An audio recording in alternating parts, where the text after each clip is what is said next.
Yoho, apa kabar nakama semuanya? Semoga nakama semua selalu dalam keadaan yang sehat-sehat saja. Pada chapter sebelumnya, kita telah melihat Doma yang sepertinya mengenal wajah Inosuke setelah ia melepas topeng Inosuke. Jadi, bagaimanakah kelanjutannya? Baiklah, tanpa basa-basi lagi, langsung saja mari kita mulai.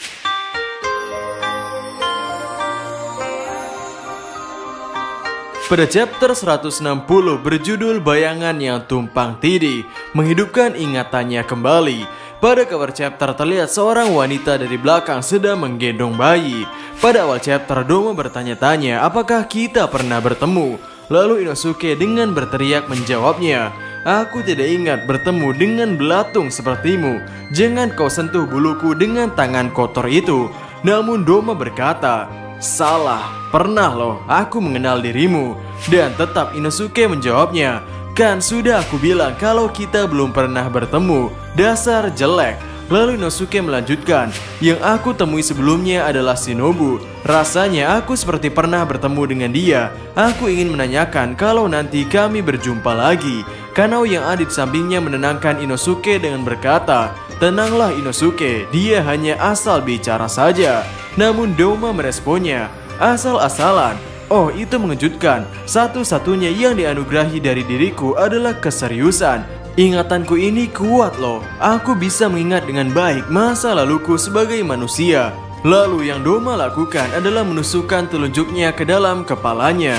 Sontak hal itu membuat Inosuke kaget, dan terlihat sepertinya Doma menemukan sesuatu dalam ingatannya. Doma berkata, "Ini dia, 15 tahun yang lalu, masih belum lama juga ya. Ada seorang wanita berusia 17 tahun atau 18 tahun yang sedang menggendong bayi. Suaminya memukulinya setiap hari, dan ibu mertuanya juga selalu membulinya setiap hari.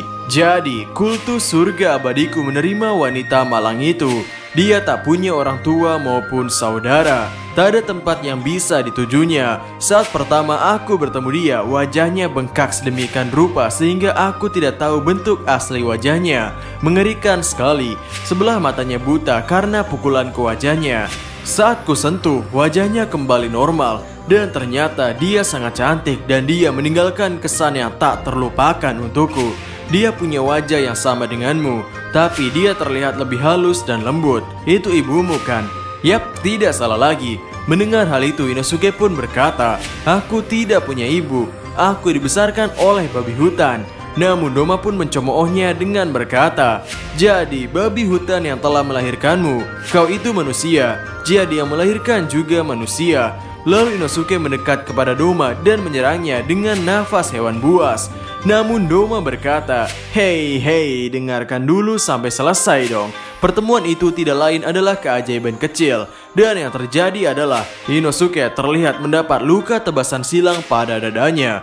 Ketika Doma akan memberikan serangan tambahan lagi kepada Inosuke, Kanao menyelamatkannya dan membawanya jatuh ke air. Lalu Kanao meminta Inosuke untuk tenang. Lalu Doma mulai bercerita lagi bahwa ia tidak berniat untuk memakan ibu Inosuke. Namun menurut Doma, ibu Inosuke tidak terlalu pintar. Namun dia cantik dan pandai bernyanyi. Dia selalu menggendongmu dan menyanyikan sebuah lagu. Entah kenapa itu adalah janji jari kelingking pengantar tidurmu. Lalu Inosuke mengingat ibunya yang menyanyikan lagu pengantar tidur bagi Inosuke, yakni janji jari kelingking, yang mana liriknya adalah, janji kelingking, aku janji akan selalu melindungi dirimu sampai kau besar dan jadi kuat. Ibumu akan melindungimu dengan tubuhnya." Dan juga terlihat ibu Inosuke pun berkata, "Maaf Inosuke, kau mungkin kesepian sekarang, tapi ibumu ini akan melakukan yang terbaik untuk mengisi posisi ayahmu dan melindungimu. Hidup bisa berakhir, tapi Inosuke, ibumu akan tetap melindungimu." Dan Doma masih bercerita, setiap kali dia menyanyikan lagu janji jari kelingking itu, liriknya berubah. Kadang jadi lagu Desa Tanuki, lucu sekali. Lalu Inosuke mulai menyadari bahwa rasa nostalgia yang ia rasakan itu bukan berasal dari Shinobu. Doma melanjutkan ceritanya, "Aku tidak ingin memakannya. Sebenarnya aku berniat membuatnya agar selalu di sisiku selamanya sampai dia mati. Tapi ibumu, Benar, Kotoha punya intuisi yang tajam meskipun dia bodoh. Dia melihatku makan pemujaku. Meski sudah kujelaskan, dia tetap saja tak mengerti kebajikanku. Penghinaan demi penghinaan. Dia bilang yang kukatakan cuma kebohongan saja. Kemudian dia keluar dari kuil dan kabur. Dalam pelariannya, Ibu Inosuke berkata, "Maaf Inosuke, ibumu sungguh bodoh. Aku selalu ceroboh. Aku selalu saja salah arah. Maafkan aku. Aku ibumu harus menempatinya." Namun terlihat Ibu Inosuke tersesat dan berada di ujung jurang. Sambil menangis, Ibu Inosuke meminta maaf kepada Inosuke. Dan terlihat dari sudut pandang dari bawah jurang, Ibu Inosuke dibunuh oleh Doma. Waktu itu Doma berkata, "Tidak mungkin kau bisa menyelamatkan dia dengan membuangnya ke jurang. Di akhir hayatmu pun kau tetap saja bodoh." Bayi Inosuke terlihat jatuh dari tebing itu dan jatuh ke perairan di bawahnya. Kembali ke masa kini, terlihat Inosuke tertegun mengetahui bahwa ibunya dibunuh oleh iblis yang ada di hadapannya.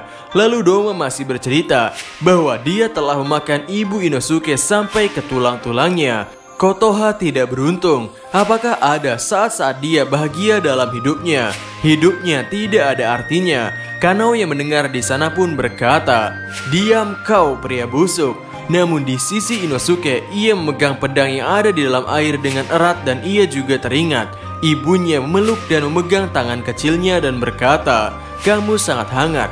Harta karunku bersama denganmu adalah kebahagiaan bagiku." Lalu Inosuke pun mulai berkata, "Sungguh keajaiban bertemu denganmu di sini. Iblis yang membunuhku dan temanku juga berada tepat di depan mataku. Izinkan aku berterima kasih karena telah membuatku mengingat hal itu. Tapi aku tidak hanya akan memotong kepalamu, akan kutunjukkan bagaimana neraka yang sesungguhnya padamu." Sambil mengatakannya, Inosuke sudah bersiap untuk bertempur kembali. Chapter 160 selesai sampai di sini.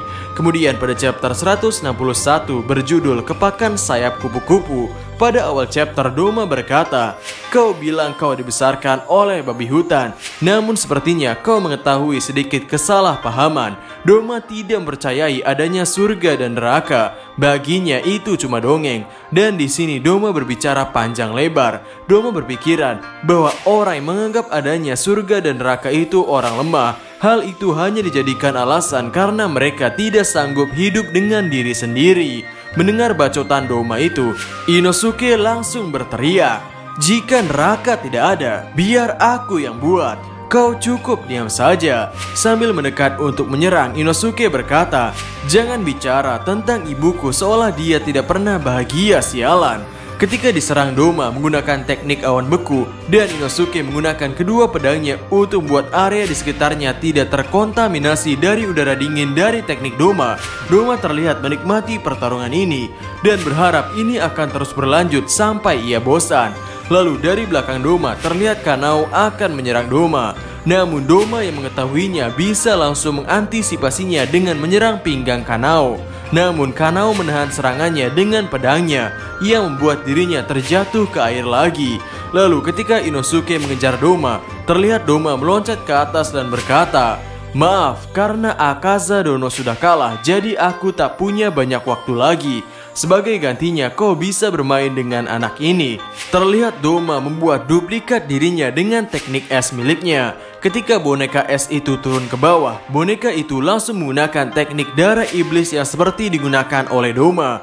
Terlihat Inosuke dan Kanao bersusah payah menangkis semua serangan boneka es itu. Menurut perkataan Doma, serangan dari boneka es ini sama kuatnya dengan Doma. Kemudian sambil melihat tubuh Doma yang asli mulai meninggalkan tempat itu, Inosuke masih harus disibukkan dengan boneka es Doma. Di sisi lain, Doma masih terheran-heran kenapa Inosuke masih tidak menghirup teknik darah miliknya. Dan sambil melihat Inosuke berlari dari serangan boneka es, Doma pun paham bahwa hal itu bisa Inosuke lakukan karena memiliki indera yang tajam. Inosuke bisa merasakan hawa dingin yang samar dengan cepat. Terlihat juga Doma ingin menggunakan informasi ini untuk pertarungan selanjutnya.